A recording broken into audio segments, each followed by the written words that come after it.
सोलापूरचे कर्तव्यदक्ष जिल्हाधिकारी कुमार आशीर्वाद हे स्वतःच्या वाढदिवसाच्या दिवशी देखील शेतकऱ्यांच्या समस्या जाणून घेण्यासाठी शेतकऱ्यांच्या बांधावर पोहोचलेत आणि या प्रसंगी त्यांनी शेतकऱ्यांना शासनाच्या माध्यमातून योग्य ती मदत मिळवून देण्याची देखील ग्वाही दिली आणि आश्वस्त केलंय। माढा तालुक्यातील केवड व वाकाव ही अतिवृष्टी आणि पुराने बाधित गावे असून पुराचे पाणी ओसरल्यानंतर जिल्हाधिकारी कुमार आशीर्वाद यांनी या गावांना प्रत्यक्ष भेट देऊन नुकसानीची पाहणी केली।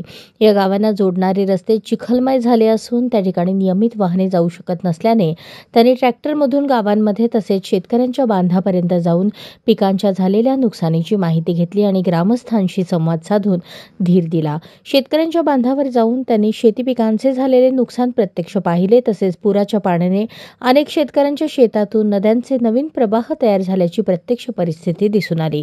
अनेक शेतकऱ्यांचे पिकासह माती खरडून गेल्याचे दिसून आले। सर्व शेतकऱ्यांचे दुःख पाहून त्यांनी धीर दिला। सर्व प्रशासन आपल्या सोबत असल्याचे त्यांनी सांगितले।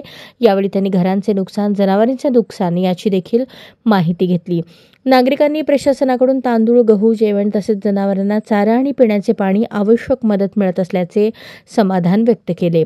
जिल्हाधिकारी कुमार आशीर्वाद यांनी सांगितले, शेती पिकाच्या नुकसानीबाबत पंचनाम्यांची कार्यवाही लवकरच पूर्ण करून त्याचा अहवाल शासनास सादर करण्यात येणार आहे। माढा तालुका प्रशासनाने घरात पाणी शिरलेल्या सर्व कुटुंबांच्या खात्यावर प्रत्येकी 10,000 रुपये रक्कम मदत जमा केली आहे। यावेळी मुख्य कार्यकारी अधिकारी कुलदीप जंगम, माढा उपविभागीय अधिकारी जयश्री आव्हाड, तहसीलदार संजय भोसले, तालुकास्तरीय सर्व यंत्रणांचे प्रमुख अधिकारी उपस्थित होते।